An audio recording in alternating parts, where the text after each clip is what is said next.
Hello, and welcome back to another episode of Lost in the Farmer's Market Garden Shorts. Now, today's subject is just about as wispy as the horsetail we talked about in the last episode. Scroll up a little so you can see all... Oh, wow, it's just everywhere, isn't it? Look at this thing. It's just taking over, and branches are trying to eat the soil box. Oh, Lord. Well, what you have before you is a plant that was very hard to obtain. This is a Pineapple Verbena.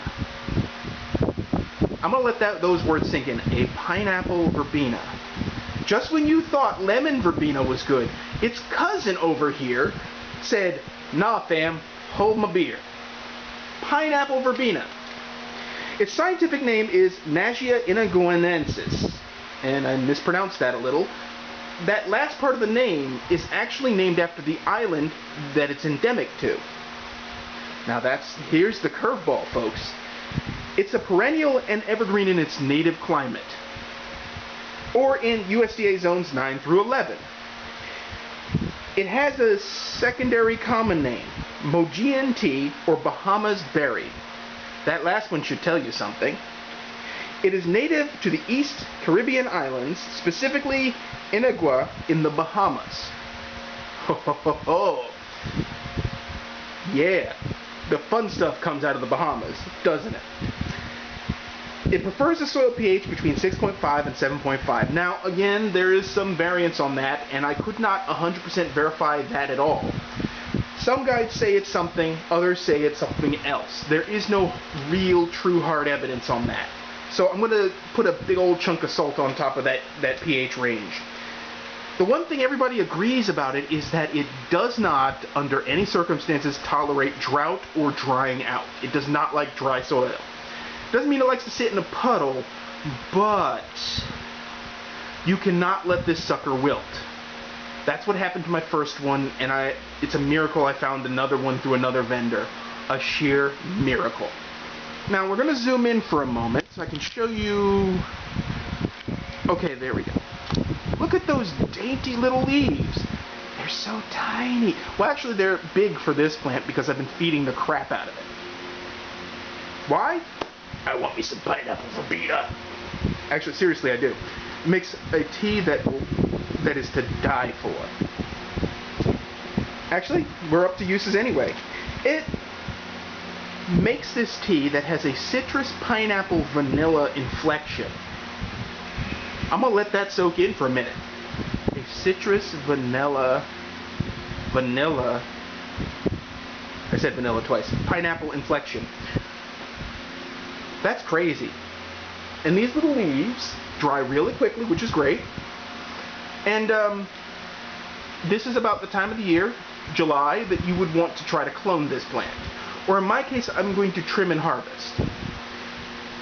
It's also a preferred plant in bonsai due to its miniaturized leaves and features, which, yeah, I can see that. Oh, yeah, baby. Look at you, you fabulous plant. Fabulous! Now, in its native climate, it can get up to 6 feet tall, and it'll have a stem diameter of maybe an inch or so. It also produces small red berries. Now, the edibility of these berries is unclear. Some online sources say you can, some say you can't, because, you know, it is a verbena. Much like its cousin lantana, danger berries, you can't. So we're not really sure. I would recommend consulting a credible source for information regarding that. Now, I could not find any credible claims for it being used medicinally, which is interesting. You'd think something this great could be used medicinally, but apparently not. It's almost as if nobody's actively cultivating this for tea purposes. It's just like a wild harvest plant, maybe. I don't know for sure, but that's what it's looking like. It'd be a terrible curse if I was horribly wrong, kids. But I digress. Pineapple Verbena, in general, is an interesting plant because, as you can see, it is so informal in its growing habit. You can shape it, but its branches are fairly brittle, so you have to be careful about that.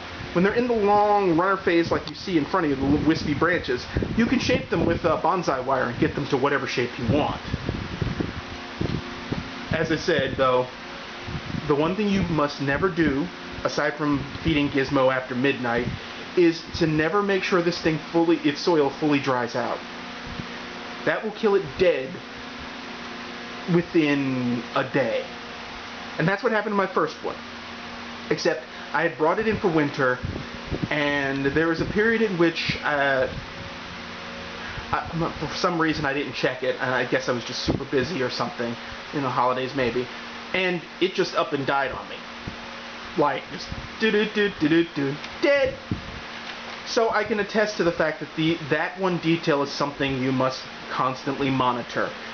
I recommend, if it's in a pot like this, see that? Putting one of those big plastic saucers underneath it, and then watering it thoroughly and making sure there's drippage so you know you watered it thoroughly.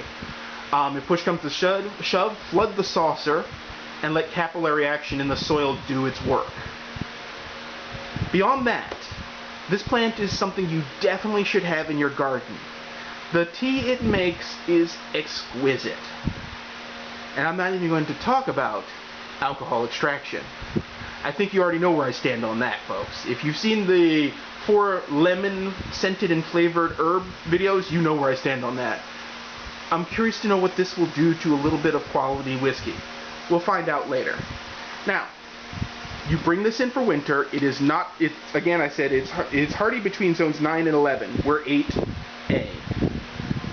So you would bring it into a warm room with plenty of sunlight and water reasonably regularly, but without letting it sit in a puddle. You might trim before you bring it in to reduce the amount of mass it has so it can overwinter properly. As I said before, I don't know if the berries are edible, but if any of you know out there and you're qualified to make that decision, I'd love to hear from you. Otherwise, if you like this video, please hit the like, subscribe button, leave comments, tell me if there's any garden herbs you'd like to hear next. And as always, folks, keep them growing. Thank you.